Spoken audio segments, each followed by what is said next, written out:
Welcome back.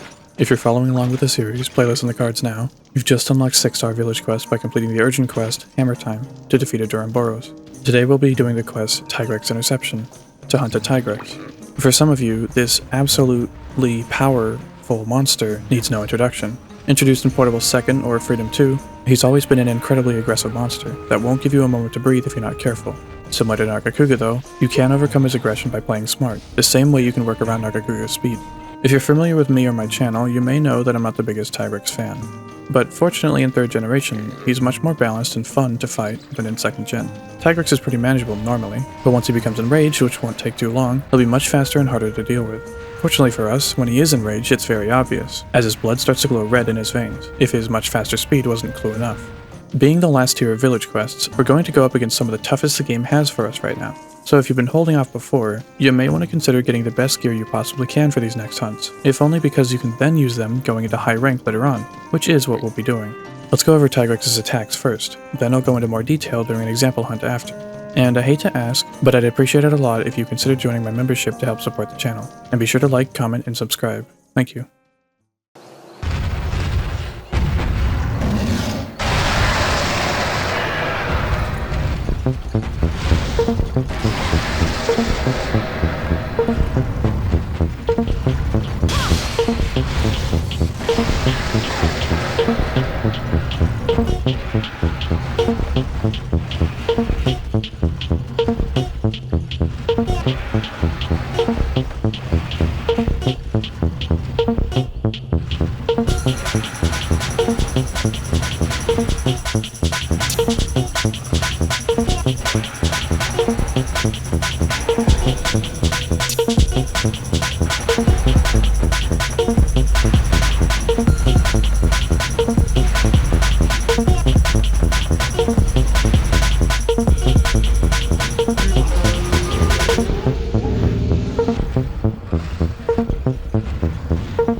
I'm gonna keep it 100 with you.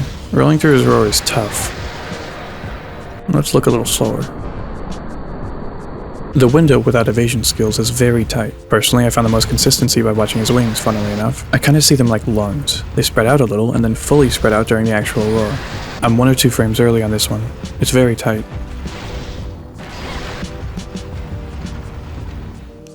This is the first time they spread out. And I believe you want to roll somewhere around here. Another thing you can look at is his mouth, but I find way more consistency with his wings. His mouth will flash white, and you need to roll basically on that frame from what I understand. I don't expect you to learn this right now, but it's good to know how to do it eventually. A much more practical and useful thing is to run or roll under his left arm as he starts a charge. You want to favor his left side because of this.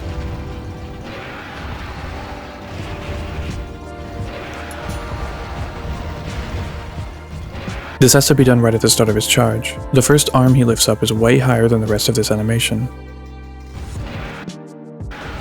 Pretty easy to see if you compare them directly. This obviously isn't always practical, and you have to be very close to his arm, basically by his head, but you should keep this in mind.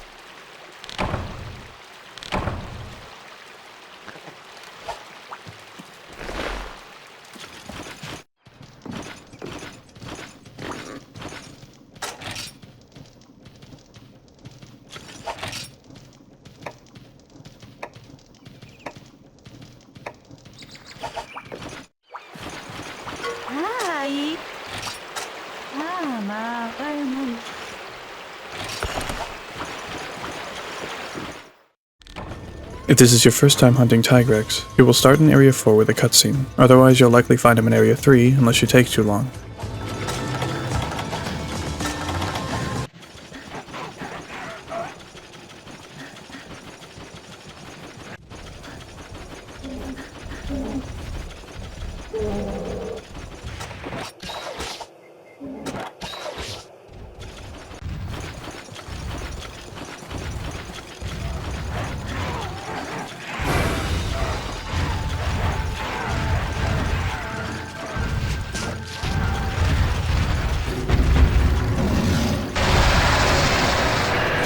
With Longsword, you'll want to level up your spirit gauge as much as you can before he becomes enraged, because you likely won't have a good enough opening then. Tigrex charges a lot, and you can't get impatient with him. In this fight, it really is a turn-based game, so only attack him when it's your turn.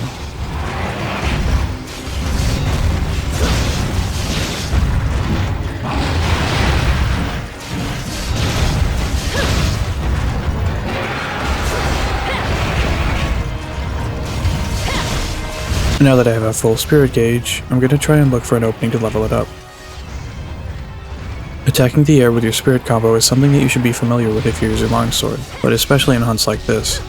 The less damage you deal to him while not enraged that isn't leveling up your gauge, the more damage you'll be doing in the long term. Our main target is his head, but other good targets are his claws and tail, which are breakable, and his back legs, which can cause him to topple if you hit them enough. Make liberal use of the lateral Fade Slash. That move combined with rolling can move you an incredible distance and help a lot in avoiding his attacks. Remember to also favor his left side if you're ever worried that he'll charge at you point blank. Honestly, unless you have a reason to be on his right side, like you're closer to it, try and be on his left, but don't do that if it's going to get you hit. That roll was so late, Lamau. Now that Tigrex is enraged, we have to play a lot more passively in general. With Longsword, there's a very specific situation we're looking for, and I'll bring it up when it happens.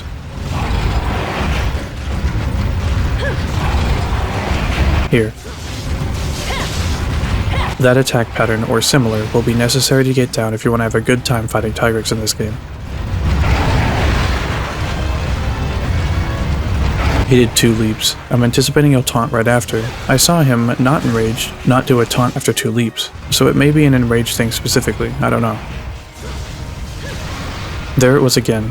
You attack, typically a stab but not always, then laterally Fade Slash with good timing. You want to start the Fade Slash before he starts turning.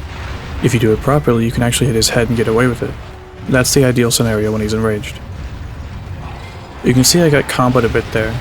That's how charging monsters typically work. Also, you may notice I ran directly towards him the moment I got up. I have a short that talks more about this, but when you're fighting a monster that charges at you, you want to get close to them before strafing around them. A bigger circle as a longer line is slower movement. A smaller circle as a shorter line is faster movement.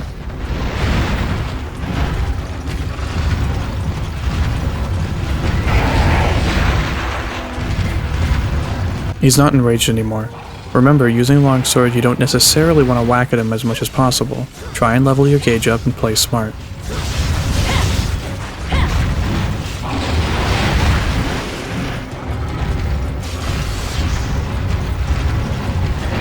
You can see there I ran very close to him before he finished turning, and I was easily able to avoid his charge.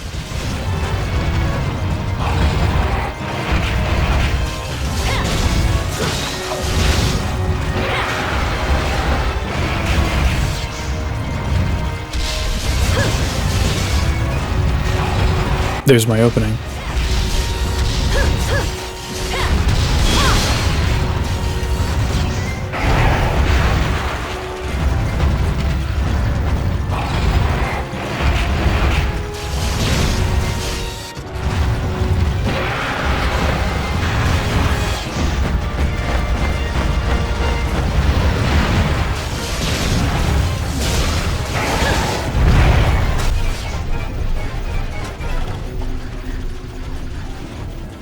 He sometimes goes to Area 4 from here, but he just went to Area 2. He goes there to eat. Because I know he's going to eat, I'm going to use that moment to level up my spirit gauge.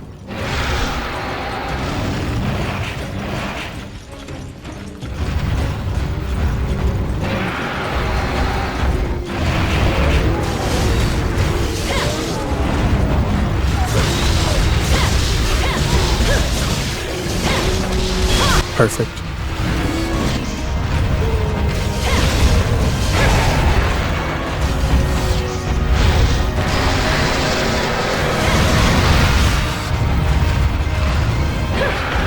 I was in a tough spot there, so I defaulted to hugging his left arm just in case. It ended up saving me.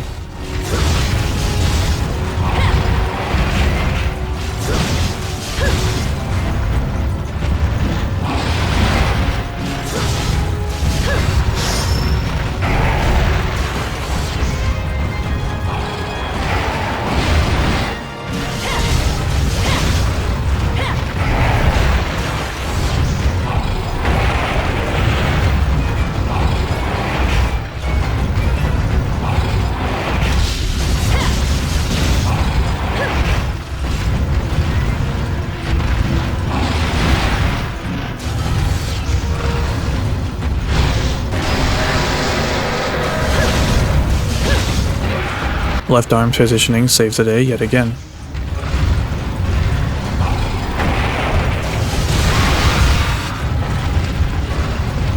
If you ever wonder why I talk about attacking the air with longsword, here's a pretty damn good example.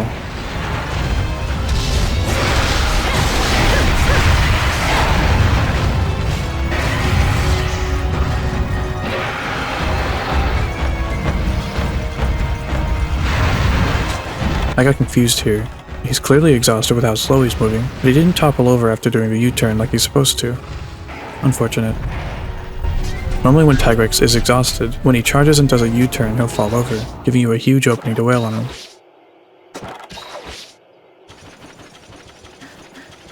I wanted to show how to take advantage of that opening, so here's a clip I got. Where Tigrex's hand is now, his head will be, so aim for his hand.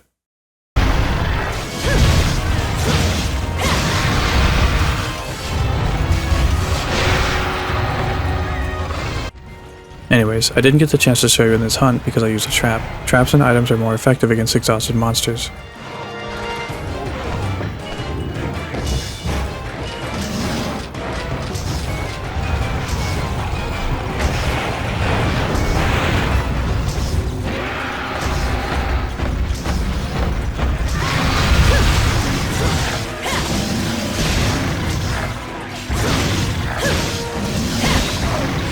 You may be wondering, Hetty, the monster can't be staggered while in a trap, why are you still attacking the air? Capcom designed the game this way. When you hit a monster, your animation is slower because of hit stop, so if you want to level up your gauge the quickest, you don't want to hit anything. There have been times where I would have got a level up if I just didn't hit anything. Just trust me, even if it sounds stupid. I'm not the one who designed the weapon.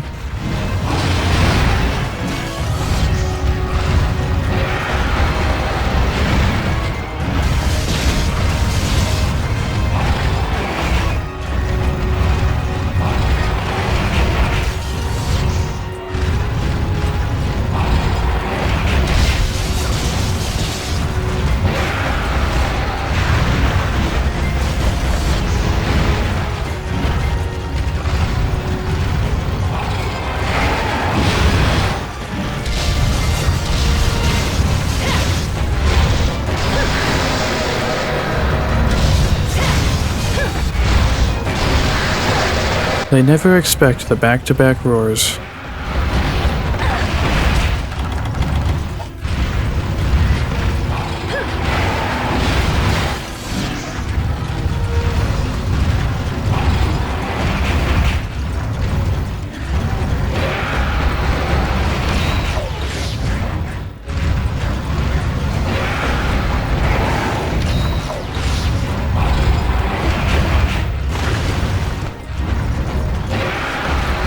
I've fully recovered now. I was on the back foot there for a while, having to focus so much on avoiding being hit. Now I can focus on offense.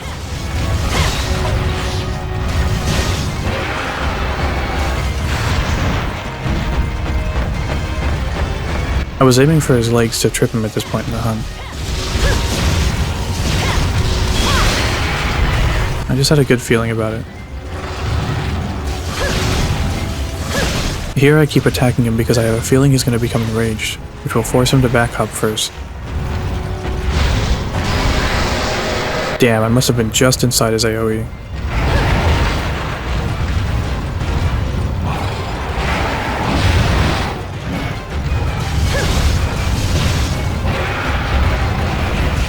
That was a lucky roll. I did the technique right, but I was positioned too close, so I got caught on his head.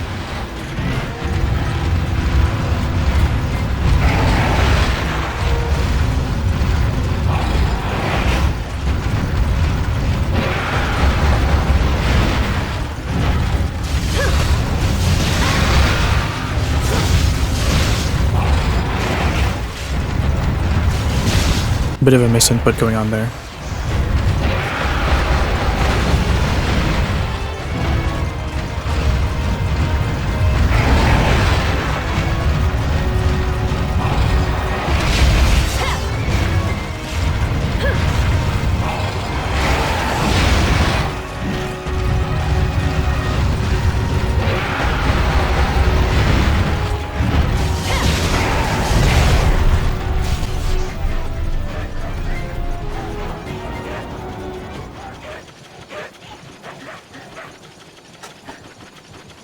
I got some paid actor Jackie here to help me take items faster.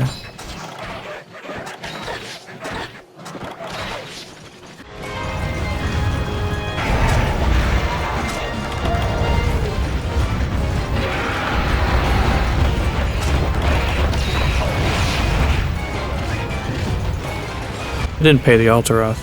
No, but for real, they can hit you with the defense debuff, which is super dangerous when fighting a large monster.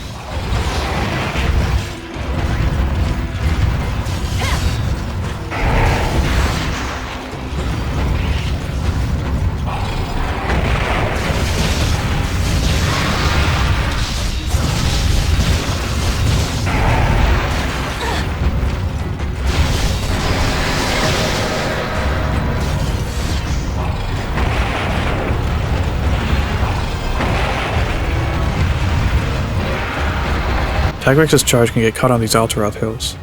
It can be a little tricky though, and he will destroy them eventually. Keep that in mind though. There are also some destructible pillars in Area 8 he can get stuck on if he ever goes there. But enough about that. This gameplay here is what I want you to be doing.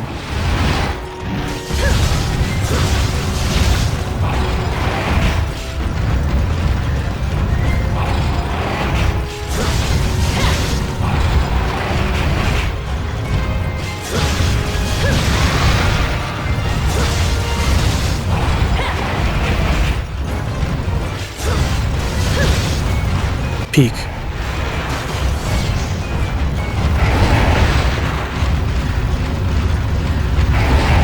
Great time for a gauge level up.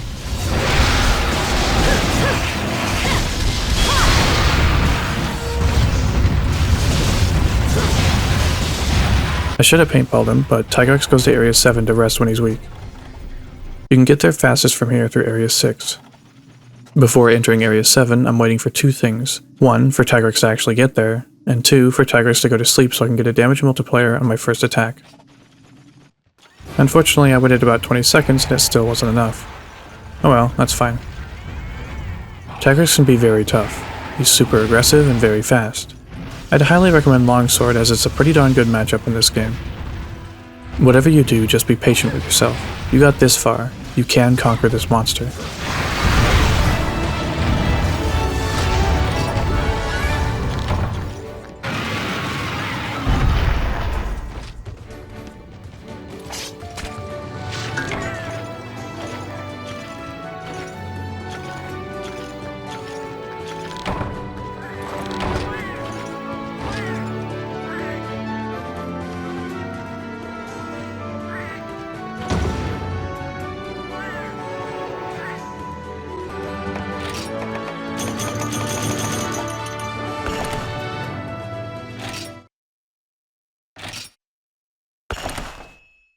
To make either of Tigrex's armor sets, here's what you'll need.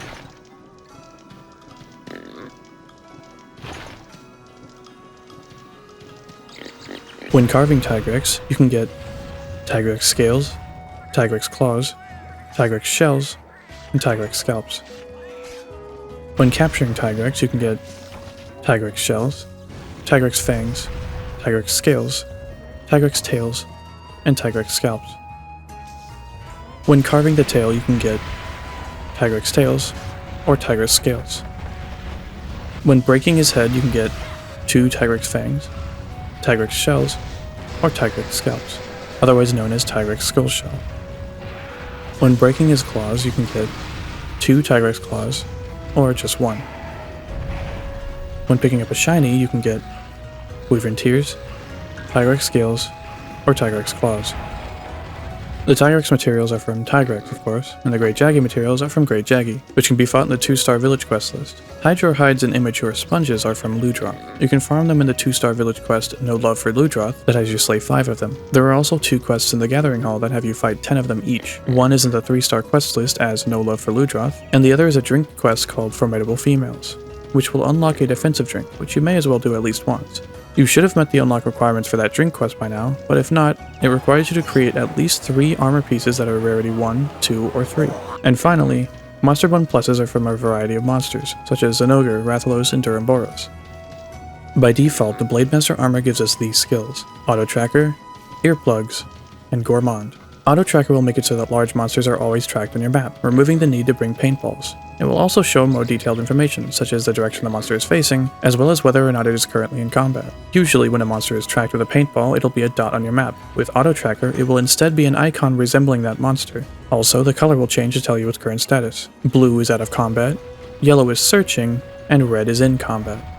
This can be somewhat useful when a monster goes to its nest to rest. You'll know that when it turns blue, it's gone to sleep. If any of this sounds good to you, then you should use this skill. However, since using a paintball gives us the main utility of this skill, this is one of those quote-unquote dead skills. Remember, because armor skills are so important and valuable, if you can use an item instead of that skill, you most likely should. That being said, it can be useful, and it's a nice little bonus. Auto Tracker is the 2nd level of this psychic armor skill. The 1st level is Detect, which, as far as I'm aware, acts just like Auto Tracker, except you do have to use paintballs where Auto Tracker is automatic. Earplugs will protect you from monster roars, preventing you from being stunned by them. Here are some stats. There are 40 large monsters in the game. 11 of them don't have roars that can stun you. 15 of them have roars that require earplugs to resist, and 14 of them have roars that require high-grade earplugs to resist. The usefulness of this skill highly depends on what monster you're fighting, as against 25 of the 40 monsters in the game, earplugs will do nothing.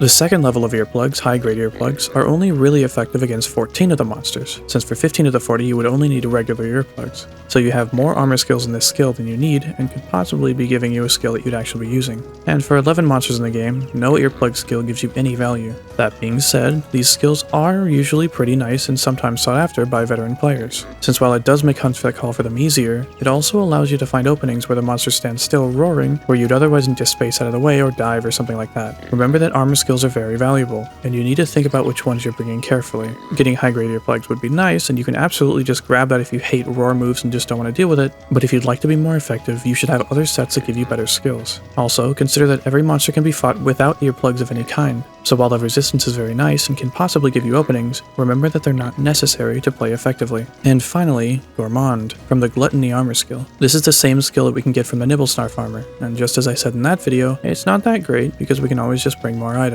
So, all in all, you're most likely getting this armor because of earplugs, and it would be very nice to get high-grade earplugs as well, and you can get that if you wear the Gunner head armor, the cap. That's what I would recommend doing, along with 2 earplug jewels and 1 protection jewel. Just keep in mind, if you only need earplugs, you can pair this armor set with a weapon with 1 slot, and put in 5 grinder jewels instead to get the speed sharpening skill. Now, the Tigrex scalp, aka Tigrex Skull Shell, took me quite a while to farm for, personally. If you find yourself in a similar boat, you can actually use any helmet and still get the skills Detect and Earplugs. If you want Auto Tracker, slot in a single Psychic Jewel, and if you really want Gourmand for some reason, equip the Arzuros cap specifically and add 4 Metabolism Jewels. I don't have a whole lot to say about the Gunner armor. Check the Blademaster section for details on the armor skills, because this one has the same ones and the same reasons you want to use it. Unfortunately, you're unable to get high-grade earplugs without also getting the Demonic Protection negative skill, which will randomly make you take more damage than normal from attacks. At least not without some really crazy mixed set shenanigans that are a bit beyond the scope of this video. But here's an armor set you could make now if you really wanted to. But as for a Gunner set with the earplug skill, this one's not bad just on its own. As with the Blademaster budget set, if you don't want to farm for the Tigrex scalp, you can equip any helmet and 2 earplugs jewels and 1 protection jewel to get the Detect and earplug skills. If you want Gourmand as well, you can equip the Ropessa Clypeus? Clypeus? Hold on. Clypeus is how you pronounce that word. A broad plate at the front of an insect's head, whatever. You can equip the Ropessa Clypeus specifically in 4 Metabolism Jewels. I'm reading the wrong line. Fuck. Wait, am I? If you want Gourmand as well, you can equip the Ropessa Clippius specifically and 4 Metabolism Jewels and 1 Protection Jewel instead. The Ropessa headpiece requires a butterfly beetle, which you have to get from the farm. I think you can get them from the insect trapper using the green shell bug perfume and hypnotic pollen, and the bug seesaw. Just keep setting up and trying and cycling your game by going on a gathering quest. Is that how you pronounce Ropessa? I think Ropessa is a made-up word. Whatever. That's all I have to say about this hunt. You've done well to come this far, and make no mistake, Tigrex is a tough monster. If you're having trouble, that's to be expected. We're almost at the end of the village quest, so just stick with it. For fuck's sake. We're almost at the end of the village quest, so just stick with it and do your best. Remember, it's better to be over-prepared than under. Until next time.